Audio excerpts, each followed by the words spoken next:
83 féminicides en France par compagnon ou ex. Depuis notre tournage, le chiffre a encore augmenté. L'association Femmes Solidaires accueille les victimes de violences conjugales pour les aider. Parmi elles, Marie, victime de son ex-conjoint. C'est la première fois qu'elle parle de ce qu'elle a vécu pendant 7 ans. Au début, j'avais l'impression que c'était justifié parce que la dispute était tellement forte et ça montait tellement haut. Et au fur et à mesure, en fait, c'était pour des éléments du quotidien. C'était par exemple, passe-moi le sopalin, je lui passe le sopalin tombe par terre, je me prends une gifle. Quand vous prenez le premier coup, vous ne comprenez pas. Mais il y a toujours cette remise en question permanente parce qu'il y a des excuses, parce que ça se met à genoux devant vous en pleurant, en disant pardon, je ne le recommencerai pas, je ne sais pas pourquoi je suis comme ça, je suis désolée, je t'aime, t'es la femme de ma vie.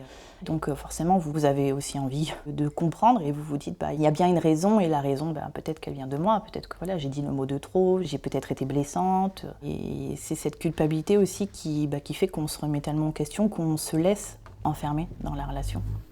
Il aura fallu 14 ans à Marie pour témoigner. Aujourd'hui, bien qu'à 700 km de son ex-conjoint, elle continue d'en avoir peur. À l'époque, elle avait essayé de déposer plainte 10 fois, 10 plaintes refusées qui lui ont fait perdre confiance en la police. Quand on est allé faire des courses, on s'est disputé dans la voiture et moi je suis sortie et en fait il m'a couru derrière, il a commencé à me taper.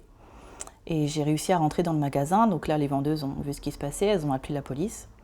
Donc la police est arrivée, ils nous ont amenés au commissariat.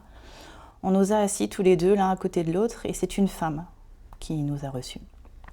Une femme qui ne l'a absolument pas regardée, qui m'a regardée moi et qui m'a dit « Écoutez madame, si ça ne va pas dans votre couple, il vous suffit de divorcer ». Depuis, une prise de conscience a été opérée, l'accueil des victimes a changé. Au commissariat de Périgueux, des formations spéciales sont prodiguées aux agents, désormais plus nombreux, pour prendre les plaintes.